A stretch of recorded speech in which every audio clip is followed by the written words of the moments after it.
నమస్తే, welcome to #you. నేను మీ రాజేష్. తెలంగాణ రాజకీయాల్లో మల్లారెడ్డి అంటే ఒక సెన్సేషన్ అని చెప్పుకోవాలి.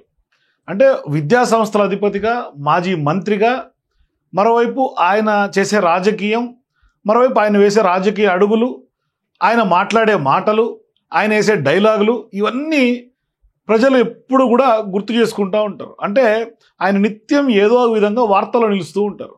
అది పాజిటివా, నెగిటివా, లేకుంటే వైరల్ అవటమా పక్కన పెడితే, ఒక రకంగా చెప్పాలంటే రాజకీయాల్లో ఉన్నటువంటి వైరల్ స్టార్ మల్లారెడ్డి. అది ఎక్కడ ఏది మాట్లాడినా వైరల్ అవుతూ ఉంటారు. అయితే ఈ మధ్యకాలంలో ఆయన పార్టీ, బీఆర్ఎస్ పార్టీ తెలంగాణలో ఓడిపోయిన తర్వాత ఆయన ఎమ్మెల్యేగా ఉన్నప్పటికీ కొంత ఆయన పార్టీ మారుతున్నారనే వార్తలు పెద్ద ఎత్తున చాలా వరకు ప్రచారంలోకి వచ్చినాయి. మరోవైపు ఆయన వేస్తున్నటువంటి అడుగులు కూడా దానికి అనుగుణంగానే మనం దానికి బలం చేకూరేలా కనిపిస్తూ ఉన్నాయి.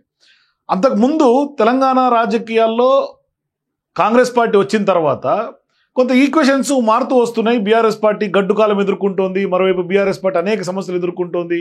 మరోవైపు బీఆర్ఎస్ పార్టీలో ఉన్నప్పటికీ కూడా పార్టీలో మల్లారెడ్డి గారు ఉంటారా, ఉండరా, ఇట్లా అనేక డౌట్స్ ఉండింది. దానికి అనుగుణంగా ఆయన అప్పటికప్పుడు కాంగ్రెస్ పార్టీలోకి రావడానికి కూడా ప్రయత్నాలు చేశారు. ఇది 100%. ఎందుకు నేను ఈ మాట చెప్తున్నానంటే, గతంలో ఆయన డీకే శివకుమార్ని కలవటం, అట్లాగే సీఎం సలహాదారుగా ఉన్నటువంటి వేం నరేందర్ రెడ్డిని ఈయన వాళ్ళ అబ్బాయి వెళ్ళి కలవటం, కొంత రాజకీయంగా స్ట్రెంగ్తన్ అయ్యే దిశగా వాళ్ళ అబ్బాయి భవిష్యత్తు కోసం ఆయన రాజకీయంగా ప్రయత్నాలు చేసిన మాట రాజకీయాలలో ఉన్నటువంటి చర్చ. అయితే ఇక్కడ ప్రధానంగా ఇప్పుడు మల్లారెడ్డి మళ్ళీ తెలంగాణ తెలుగుదేశం పార్టీకి సంబంధించి అధ్యక్షులు అయ్యే అవకాశం ఉన్నట్టుగా విస్తృతమైనటువంటి చర్చ జరుగుతూ ఉంది. ఎందుకు ఈ చర్చ స్టార్ట్ అయింది? ఇది చర్చ గతంలో ఉన్నిందే, దానికి ఆయన ఫుల్ స్టాప్ కూడా పెట్టాడు. మరోవైపు ఆయన అసలు రాజకీయాలకే నేను తప్పుకుంటున్నా, నాకెందుకు, నా వయసు ఇప్పుడు 60 పైబడి ఉంది, నా వయసు, నాకు ఇంక రాజకీయాల్లో నాకు ఏమీ కోరికలు లేవు, నేను అన్ని అనుభవించేసా, ఎంపీ చేశా, ఎమ్మెల్యే చేశా, ఎమ్మెల్సీ చేశా, లేదంటే మంత్రిని చేశా, ఇంకా నాకు అనుభవించడానికి ఏమీ పదవులు లేవు, నాకు అవసరం లేదు, ఇప్పుడు నా వయసు ఇంత ఉంది, ఇక నేను శేష జీవితం మా మనవలతో ఉంటాను. అట్లాగే నా డ్రీమ్ ఏదైతే ఉందో ఎడ్యుకేషనల్ రంగంగా మల్లారెడ్డి యూనివర్సిటీని ప్రపంచవ్యాప్తంగా, దేశవ్యాప్తంగా నేను దాన్ని ఎక్స్పాండ్ చేస్తానని ఆయనే స్వయంగా చెప్పాడు ఆయన పుట్టినరోజు వేడుక సందర్భంగా. మరి అప్పుడు కూడా రాజకీయాల నుంచి నిష్క్రమిస్తున్నాడు మల్లారెడ్డి అనే వార్తలు పెద్ద ఎత్తున ప్రచారంలోకి వచ్చాయి. సో ఇప్పుడు మళ్ళీ ఆయన తెలుగుదేశం పార్టీకి తెలంగాణలో అధ్యక్షుడు కాబోతున్నాడు అనే వార్తలు తెర మీదకి వచ్చాయి. ఈ వార్తలు ఎందుకు వచ్చినాయి అంటే, తెలుగుదేశం పార్టీకి ఎట్లాగూ తెలంగాణలో కొంత నడిపే లీడర్ లేడు. పార్టీకి క్యాడర్ ఉంది, లీడర్స్ చాలామంది ఉన్నారు తెలంగాణలో. మరోవైపు బీఆర్ఎస్ పార్టీ ఇప్పుడున్నటువంటి కుదేలైపోయినటువంటి నేపథ్యంలో ఖచ్చితంగా ఆల్టర్నేటివ్ పార్టీ కోసం ప్రజలు ఎదురు చూస్తున్నటువంటి సందర్భంగా ఒక మంచి పొలిటికల్ వ్యాక్యూమ్ తెలంగాణలో ఉంది. దానికి కాంగ్రెస్ పార్టీకి ఆల్టర్నేటివ్గా, బీఆర్ఎస్ పార్టీ ఆల్టర్నేటివ్గా ప్రజలందరూ కూడా చూస్తూ ఉన్నారు కూడా, ఇతర పార్టీల కోసం, మంచి నాయకుడి కోసం, మరోవైపు ఖచ్చితంగా అభివృద్ధి పథంలో నడిపే నాయకుడి కోసం ఖచ్చితంగా తెలంగాణ వ్యాప్తంగా ఎదురు చూస్తున్నారు.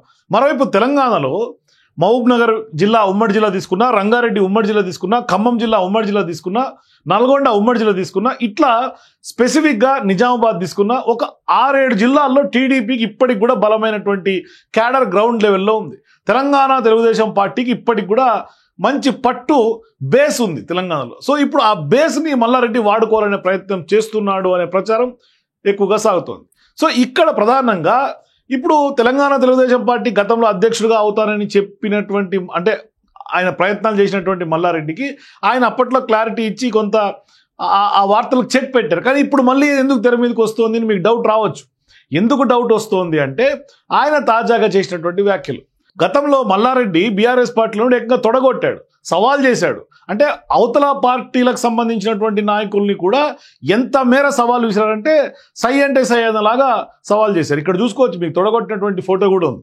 అంటే అంత ఫైర్ బ్రాండ్గా ఉన్నటువంటి మల్లారెడ్డి ఇప్పుడు ఎందుకు బీఆర్ఎస్ పార్టీని వీడాలని ఎందుకు అనుకున్నారంటే, జరుగుతున్నటువంటి పరిణామాల కోసమా, లేకుంటే బీఆర్ఎస్ పార్టీ మీద ఏమన్నా ఆయనకున్నటువంటి, అంటే ఇక కష్టం తెలంగాణలో బీఆర్ఎస్ పార్టీ అని ఏమైనా అనుకున్నారా, మరి ఏమనుకున్నారనే విషయాన్ని కొంత ఆలోచన చేయాల్సినటువంటి అవసరం ఉంది.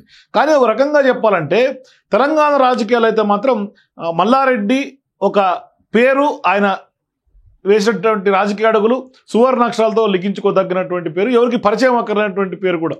ఏదో విషయంలో ప్రతిరోజు సోషల్ మీడియాలో ఆయన పేరు చక్కర్లు కొడుతూనే ఉంటుంది. మరి ఇప్పుడు రాజకీయ భవిష్యత్తు పైన కూడా రకరకాల ఊహాగానాలు పెరుగుతున్నటువంటి సందర్భంగా గతంలో బీఆర్ఎస్ ప్రభుత్వంలో మంత్రిగా కీలకంగా పనిచేసి ఆయన మాట తీరు కానీ అదిరిపోయే డైలాగులతో అందరికీ సుపరిచితమైనటువంటి వ్యక్తి మల్లారెడ్డి. మరి ఆయన ఇప్పుడు బీఆర్ఎస్ పార్టీని వీడి పక్క చూపులు చూస్తున్నారనే వార్తలు గత కొంతకాలంగా ఎక్కువగా వినిపిస్తూ ఉన్నాయి. మరి ఎందుకు వినిపిస్తున్నాయి అంటే ఆయన ఇప్పుడు తాజాగా చేసినటువంటి వ్యాఖ్యలు, ఆ వ్యాఖ్యలు ఎక్కడ చేసాడో మరీ ముఖ్యంగా తిరుమల టూర్ సందర్భంగా తిరుమల దేవదేవుడి దర్శనం తర్వాత రాజకీయ వర్గాల్లో ఆయన చేసినటువంటి వ్యాఖ్యలు చర్చనీయాంశంగా మారింది. అంటే తన పుట్టినరోజు నేపథ్యంలో ఇవాళ మల్లారెడ్డి తిరుమలకి వెళ్లారు.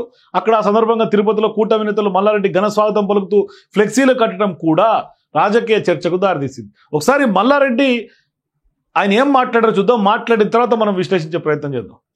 ఒకనాడు ఆంధ్రలో అంతా అమ్ముకొని ఇప్పుడు హైదరాబాద్ కొంటుంది. ఇప్పుడు అంతా రివర్స్ అయిపోయింది. మళ్ళీ ఇప్పుడు ఆంధ్రలో మన తెలంగాణలో ఇప్పుడు అమ్మితే కూడా అమ్మబోతలేదు. ఇప్పుడు ఆంధ్ర అంతా కూడా చంద్రబాబు నాయుడు చాలా బాగా చేసేది. మోడీ కూడా చాలా పెద్ద ఎత్తున డెవలప్మెంట్ చేస్తుంది. ఇక్కడ లక్షల కోట్ల రూపాయలు కూడా ఇక్కడ అభివృద్ధికి ఇస్తున్నారు. అక్కడ ఉన్నది కూడా డెవలప్మెంట్ లేదు. పర్ క్యాపిటల్ ఇన్కమ్ ఉండే ఒక టాప్, ఇప్పుడు అది కూడా మెల్లగా జారిపోతా ఉంది. సో చూసారు కదా మల్లారెడ్డి ఏం మాట్లాడాడు. సో ఇటువంటి సందర్భాల్లో ఇప్పుడు తిరుపతిలో మల్లారెడ్డికి ఆయనకు స్వాగతం పలుకుతూ కూటమి నేతలు ఫ్లెక్సీలు ఏర్పాటు చేశారు. మరి ఆ కూటమి నేతలు ఏర్పాటు చేసినటువంటి ఫ్లెక్సీలో తిరుపతి ఎమ్మెల్యేగా ఉన్నటువంటి శ్రీనివాసులు ఉన్నారు, కాళహస్తి ఎమ్మెల్యేగా ఉన్నటువంటి బొజ్జల సుధీర్ రెడ్డి ఫోటోలు కూడా ఉన్నాయి ఆ ఫ్లెక్సీల్లో. మరి ఇంత ఫ్యాన్ ఫాలోయింగ్ ఆంధ్రప్రదేశ్లో ఉంది. మరోవైపు టీడీపీ నాయకులే ఈయనకు స్వాగతం పలుకుతున్నారు. అంటే ఖచ్చితంగా టీడీపీ నాయకులతో కొంత టైఅప్లోనే ఉన్నారు. సో ఇప్పుడు ఆ ఫ్లెక్సీలు సోషల్ మీడియాలో వైరల్గా మారుతూ ఉన్నాయి. మరి మల్లారెడ్డి త్వరలోనే బీఆర్ఎస్కి గుడ్ బై చెప్పి తెలంగాణ తెలుగుదేశం పార్టీ పగ్గాలు చేపట్టడం ఖాయంగా కనిపిస్తోందని చర్చ ఈ పరిణామాల తర్వాత జోరుగా ప్రచారం జరుగుతుంది. సో ఇప్పుడు తిరుమల దేవదేవుని దర్శనం తర్వాత ఆయన మీడియాతో మాట్లాడుతూ కూడా చంద్రబాబు పైన ఆ రకంగా ప్రశంసలు జల్లు కురిపించాడు. మరీ ముఖ్యంగా ఆయన ఏపీ సీఎం చంద్రబాబు చాలా అభివృద్ధి దిశగా ఆంధ్రప్రదేశ్ని తీసుకెళ్తున్నారని, ప్రధాని నరేంద్ర మోదీ కూడా ఏపీకి లక్షల కోట్లు కేటాయిస్తున్నారని చెప్తూనే గతంలో ఏపీలో భూములు విక్రయించి తెలంగాణలో కొనుగోలు చేస్తే చంద్రబాబు వచ్చాక అంతా రివర్స్ అయింది అనే అంశాన్ని ఆయన చెప్పారంటే ఖచ్చితంగా బీఆర్ఎస్ పార్టీలో జరిగినటువంటి తప్పిదాలను ఒప్పుకుంటున్నారు. చంద్రబాబు గారి నాయకత్వాన్ని కూడా ఆయన ఒప్పుకుంటూ ఉన్నారు. అంటే తెలంగాణలో భూముల రేట్లు ఇప్పుడు పడిపోయినటువంటి సందర్భంగా ఆయన స్వయంగా పడిపోయినని ఒప్పుకుంటూ ఉన్నారు. అయితే మల్లారెడ్డి చేసినటువంటి ఈ వ్యాఖ్యలు ఇప్పుడు రాజకీయంగా తీవ్ర స్థాయిలో దుమారం రేగటం, తీవ్ర చర్చకు దారితీస్తోంది. అట్లాగే చంద్రబాబు పేరు చెప్తేనే బీఆర్ఎస్ పార్టీ అధినేత కేసీఆర్ కూడా చిటపటలాడిపోతారని, అటువంటిది ఇప్పుడు బీఆర్ఎస్ పార్టీ ఎమ్మెల్యే అయ్యుండి చంద్రబాబును ప్రశంసించడం వెనుక ఖచ్చితంగా గులాబీ పార్టీకి త్వరలోనే మల్లారెడ్డి షాక్ ఇవ్వబోతున్నారు అనే వార్త స్పష్టంగా కనిపిస్తోంది. అంటే ఇప్పుడు ఖచ్చితంగా సామాజిక మాధ్యమాల్లో కూడా ఈ వ్యవహారం ఇప్పుడు వైరల్గా మారుతోంది. సో ఇప్పుడు మల్లారెడ్డి తీరుతో ఆయన పార్టీ మార్పు పైన రకరకాల వాదనలు ఇప్పటికే తెర మీదకి వస్తున్నటువంటి సందర్భంగా ఇప్పుడు ఆయన అన్ని పార్టీల నేతలు కలుస్తూ ఉండడం కూడా కొంత హాట్ టాపిక్ అవుతోంది. అంటే గత ఏడాది మల్లారెడ్డి ఏపీ సీఎం చంద్రబాబుతో భేటీ అయ్యారు. ఆ సమయంలో ఆయన మనవరాలి పెళ్లికి ఆహ్వానించేందుకు చంద్రబాబును కలిశారని ఆయన స్వయంగా చెప్పుకొచ్చారు. అదే సమయంలో కిషన్ రెడ్డిని కలిశారు, అప్పుడు కూడా ఇటువంటి స్టేట్మెంట్ చేశారు.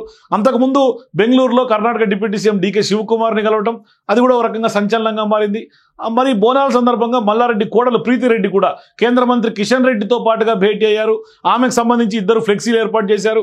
దీంతో మల్లారెడ్డితో పాటుగా ఆయన కుటుంబ సభ్యులు కూడా ఇతర పార్టీ నేతలను కలవటం వెనుక కూడా ఖచ్చితంగా ఏదైనా రాజకీయ వ్యూహం ఏమైనా ఉందా అనే ప్రశ్నలు కూడా ఖచ్చితంగా రాష్ట్ర రాజకీయాల్లో వినిపిస్తున్నటువంటి ఒక పెద్ద చర్చ.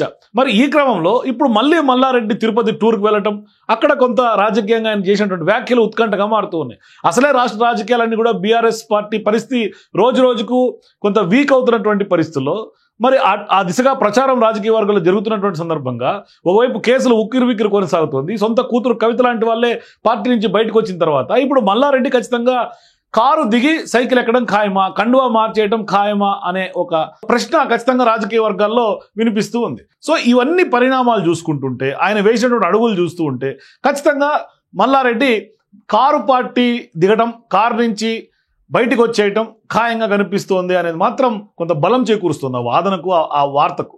అంటే ఇక్కడ ప్రధానంగా ఆయన గతంలో చంద్రబాబును హైదరాబాద్లో కొలవటం. సో ఇప్పుడు ఆంధ్రప్రదేశ్ టూర్లో ఉన్నటువంటి మల్లారెడ్డి నిజంగా ఒకసారి ఇప్పుడు చంద్రబాబుతో సీక్రెట్ మీటింగ్ అయినా ఆశ్చర్యం పోవాల్సినటువంటి అవసరం లేదు. ఆయనతో సీక్రెట్ మీటింగ్ అయిన తర్వాత కొన్ని చర్చలు జరిగి ఇప్పుడు ఆయన ఒకేసారి టీడీపీ పార్టీ అధ్యక్ష పదవికి కూడా అర్హుడే ఒక రకంగా చెప్పాలంటే. మరి ఇటువంటి సందర్భాల్లో నిజంగానే బీఆర్ఎస్ పార్టీని వీడి తెలుగుదేశం పార్టీకి అధ్యక్షుడిగా మల్లారెడ్డికి ఎంతవరకు సాధ్యమయ్యే అవకాశం ఉంటుంది? ఆయన నిజంగానే బీఆర్ఎస్ పార్టీ వీడతారా? ఇక్కడ ఇంకో విషయం, చంద్రబాబు గారిని పొగట్టడానికి ఇంకొక రీజన్ కూడా ఉండొచ్చు.